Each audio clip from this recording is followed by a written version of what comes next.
Alright guys, it's William Jumping here. So in this video, I'm going to share with you two of the most important things that I think you need to memorize. Keep in mind if you are doing sculpting. There's lots of people who mistakenly think that the brush is the most important thing if you do sculpting. So they just try to memorize all kinds of functionality with the brush. But in my personal experience is that the brush is not as important as these two things that you need to keep in mind. Because brush, you can always play that with, okay? So it's like you are doing the actual sculpting.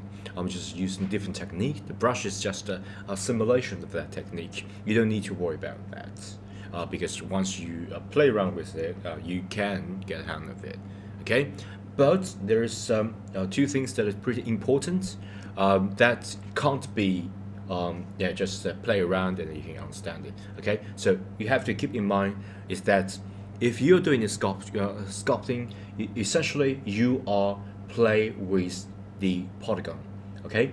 So always remember, if you are say using a brush like this, okay, and you kind of just use that to stretch all this out, you are not doing this sculpting, but rather you're just changing the shape and the volume of the polygon, okay? So let me show you. If you are say stretches too thinly, okay, just pretty much stretches out, you change the shape of the polygon, and of course you change the whole volume of the object that you're dealing with. And of course, once you change it, the vertices, right, does not change, okay? So it kind of just got stretched a little bit, and because the volume changes and the faces does not change, and it kind of give you a feeling of stretching out. And always remember to remesh it after you do the changes, okay? Because it kind of just deform the original object that you already created, okay? So if you are doing a brush and this is the current tool that you are using, so you can go to active tool and workspace setting, and then you can just get down to the remesh section, right? And you can see the vortex size is 0.1 meters, and this is pretty big, okay?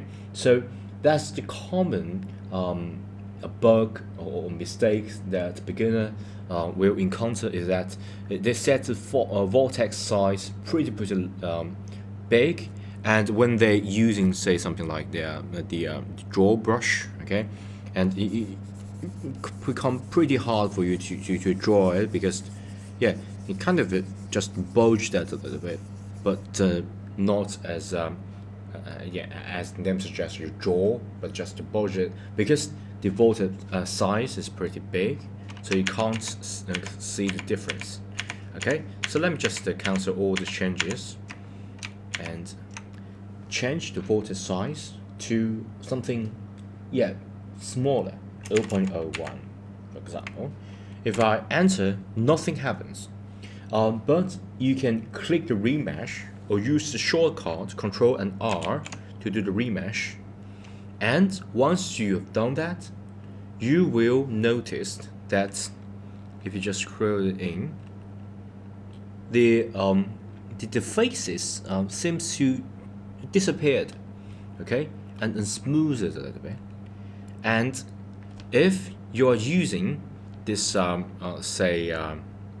grab, okay, and let me just grab it for you, okay, grab, and you will notice it's just become pretty smooth, and you can't see the stretching of the faces, because you got a pretty small vortex sizes, and it kind of compensates with the stretching, because you got a lot of the faces. But as you guys can see here, okay, let me just zoom it in a little bit. You can see that it got a little bit stretching, right? If you want to correct it, you want the computer to recalculate it, you just, after you do any of the changes, you can always press Control and R to let computer recalculate it, and we just smooth it out. And of course you can use the smooth brush to smooth things out. We will discuss that, we will use that later, but I want you guys to focus on that and always keep in mind that the brush does not matter, right? Brush is just a tool, just a kind of a emulator. This is just kind of a simulation of the real life sculpting process. But you need to know that inside the computer they're just doing the kind of all kinds of calculation, and every time you just use the brush, you're just stretching all of the faces, all of the vertices, and you always need to, I think most of the time you always need to remesh it to just smooth it, let it recalculate, and adding more detail, adding more faces for you to work from. So don't just grab it and do all kinds of transformation.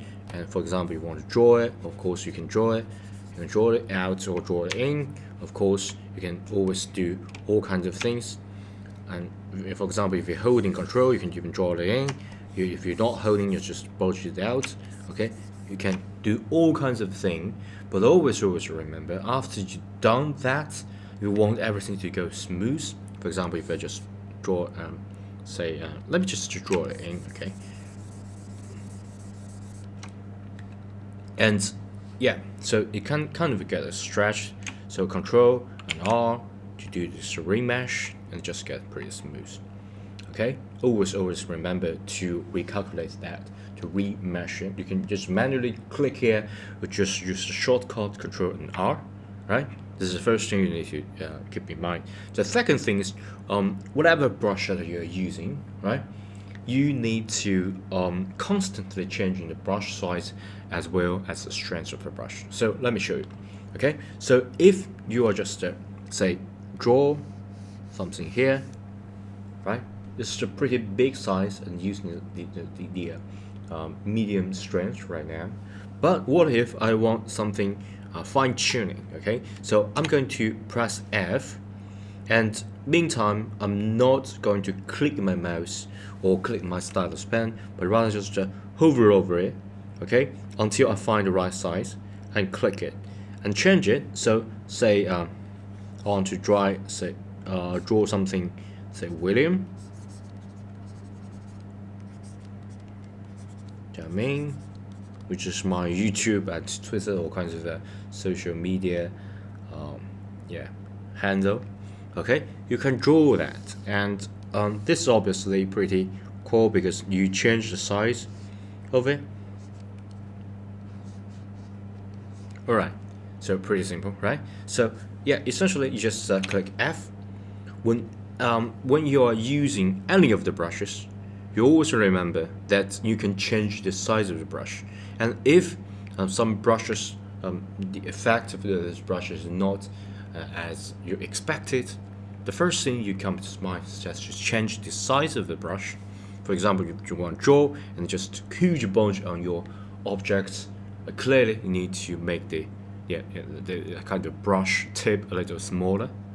And of course, if you want something subtle or if you want something more outstanding, you can always use the strength adjustment, which is shift and left. Okay, and of course you can then change the strength by just hovering over it. For example, if you want to get the strength to the top, and then you're right, you got a huge bulge here. Okay, William Jamin. Yeah, that's a little bit too much, so I need to turn it around a little bit. Okay, so always remember you can adjust that, and for most of the time we're adjusting that because we want more variation of that. And of course, always remember after you've done that, recalculate, remesh it, Control and R. Alright, so yeah, that's basically two things that I need you guys to keep in mind. Whatever brush that you're choosing, always remember that you can change the strength, the size, and remesh it.